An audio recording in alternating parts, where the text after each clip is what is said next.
The best decisions are made if you are armed with the best information. The briefing by the intelligence is right. From where I sit, with the amount of information I get, the Kenya Defense Forces, the National Intelligence Service, based on credible intelligence, such as the EAC, KPS, APS, the NIS, and other actors, solid, verified information, analysis, and knowledge. With the police, any information, national security organs, with the NIS, conduct our investigations professionally, expeditiously, to brief and to get clearance. Have the benefit of sitting at the National Security Council.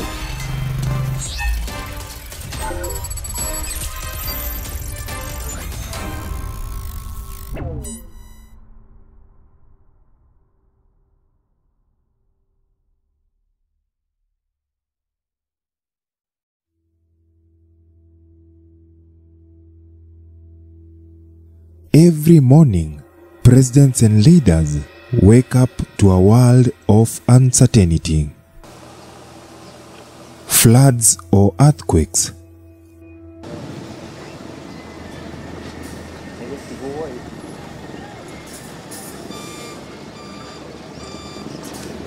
attempted coups.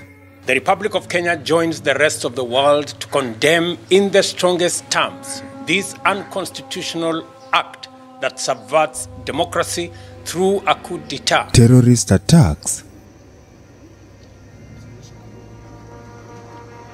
collapse of financial systems, among many other events.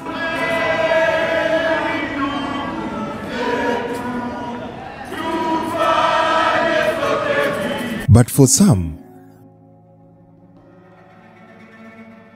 a classified document with material prepared by the intelligence community prepares the president on how to handle those issues.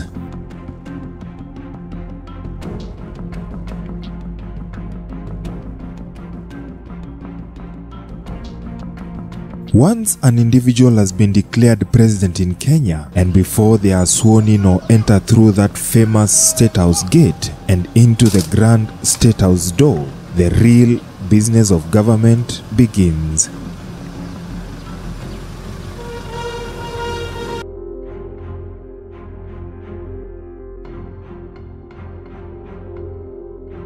For a president to properly execute their role, they need information. They need data to perform and be guided as president throughout in the execution of their role. Kenya is at the threshold of a new dawn. We are all looking forward to a better future for all of us. And that must be informed by information, must be informed by the correct understanding and analysis of all the situations that come with it. As we are all aware, the best decisions are made if you are armed with the best information. That data is known as intel. Policy, legislation, and all other interventions by government will be based on solid, verified information, analysis, and knowledge. A recent controversy over the invasion of parliament by Gen Z protesters and what intelligence Kenyan President William Ruto knew about the attack has shed new light, evoked questions on how the president is briefed on top secret information, its efficiency or lack of it. It is clear there has been a failure in the intelligence and advice we are receiving, particularly concerning crucial government policies. Outraged Deputy President Rigathi Gachagua recently demanded answers about who knew what and when, and more importantly, was President Ruto briefed about the incident, and if not, why? And I sympathize with my boss, President William Ruto, because this information was not available to him. Yet, we have an organization paid by the public to give him and government such information. And that is where the problem is.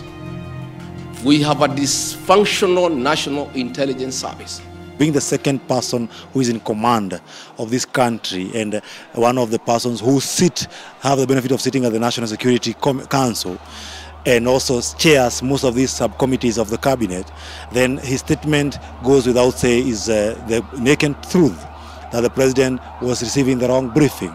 That seems to be the wrong briefing, or if it is he's receiving the right briefing, then the head of state may not be listening to the brief. For this reason, we give you a glimpse of the working of this important briefing the president receives every day.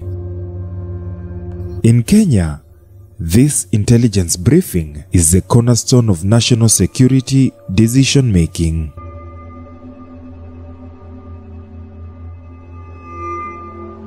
According to the assumption of the Office of the President Act of 2012, under Section 10, a president-elect starts receiving security briefings from the respective national security organs.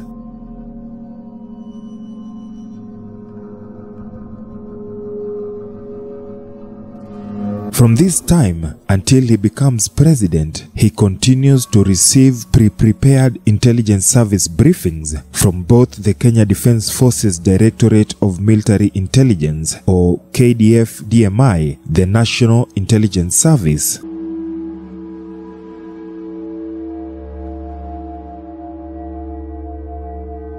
and the National Police Service. The President's brief is prepared, coordinated and personally delivered by the Chief of the Defense Forces, the Director General of the NIS, Inspector General of Police, or the Director of Criminal Investigations at the DCI. These senior leaders of Kenya's security organs meet the President on a regular basis to update on issues to do with national security. At times, they are accompanied by senior staff from their respective bodies. Every single morning, the Kenya Defence Forces CDF, NIS Director General, the Police Inspector General exit their respective offices at Ulinzi House, NIS headquarters in Ruaraka, and Police headquarters at Jogoo House, and head for State House to brief the President on secret intelligence and security events from the previous night and anticipated events on the upcoming day. These briefings that cover everything, urgent decisions on key policies, important protocols, security and intelligence information, are known in Kenya and the world over as the President's Daily Brief, or in short, PDB. This intelligence gives the government a vital edge in tackling some of the most difficult problems it faces. The President, as Commander-in-Chief, has overall responsibility for intelligence and security matters and is supported in that capacity by the CSs responsible for Interior and Defense, with support from the National Security Advisor and the Attorney General. The intelligence forewarns the country of threats to national security, helps the government promote international stability, provides support and protection to the defense and security forces, and contributes to the country's economic health. It also strengthens the country's efforts against terrorism and serious crime.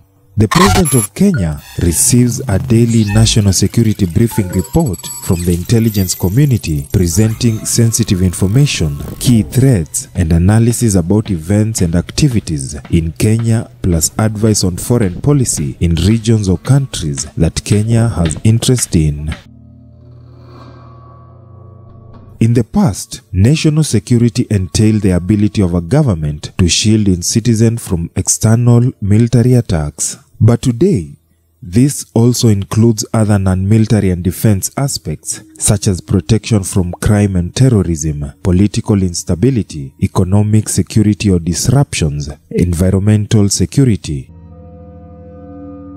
disaster and natural phenomena, food security, energy security,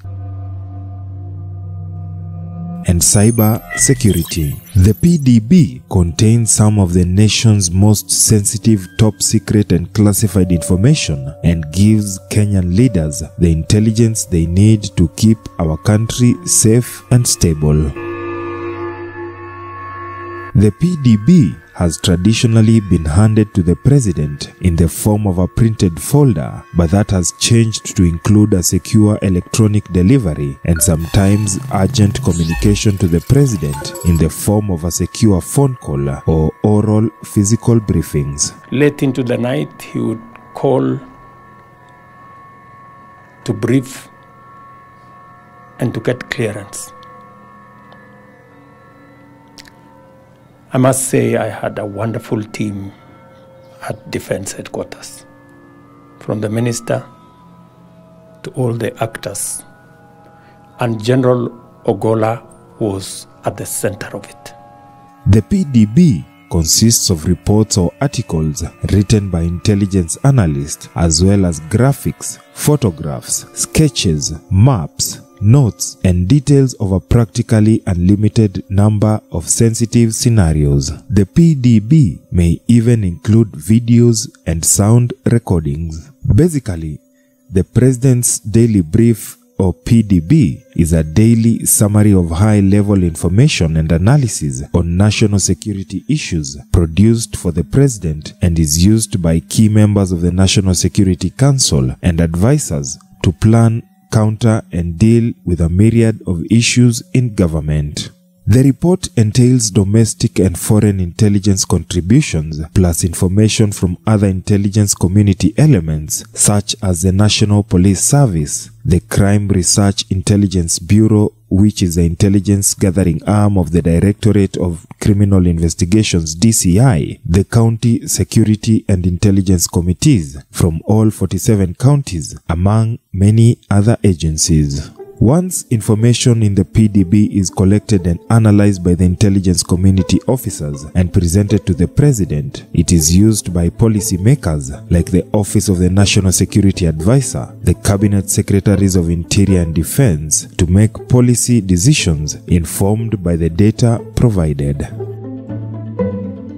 The PDB is a concise, high-level assessment of the most critical threats facing Kenya. Kenya's president is also privileged to get sensitive counterterrorism intelligence briefs from the U.S. Department of State and the Federal Bureau of Investigation, FBI, through their partnership with the Kenya security agencies named the Joint Terrorism Task Force, or JTTF.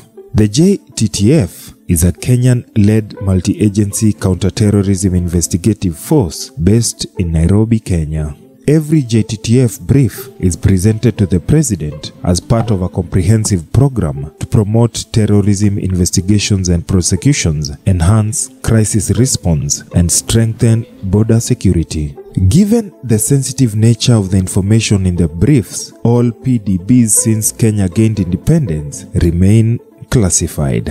Kenya has a culture of silence, stringent anti-disclosure laws, such as the Official Secrets Act, that block public officers close to the President or intelligence officers from sharing any details about the content they prepared for the purposes of the PDB. Some countries like the United States of America, however, have declassified and released thousands of PDBs produced during the administrations of past presidents. The PDB is crucial for informed decision-making, and it allows the President to anticipate crises, allocate resources effectively, and potentially even prevent conflict. From where I sit, with the amount of information I get, General Ogola made a very, very big difference.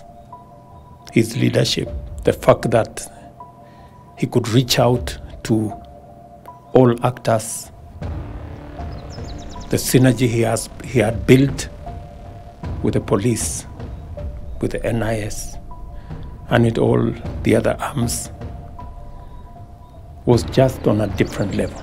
The fact that over the last 1.5 years, we've had very minimal terrorist incidences in the country is because General Ogola was smart. He knew what to do. As intelligence services do almost everywhere around the world, Kenya's intelligence community has played an important role in social, economic, and political stability. However, some of their failures to detect and anticipate events and activities have also put Kenya in trouble. As Kenya navigates the complexities of becoming a developing world, it's the hope of the citizens that this daily dose of secret intelligence will continue to be a cornerstone of national security and stability. Now you know. Thank you for supporting Sauti TV, Kenya and Africa's prime destination for edutainment-style content, features and documentaries covering multiple topics. Come on in and embrace the knowledge. Tell us what you would like us to feature next.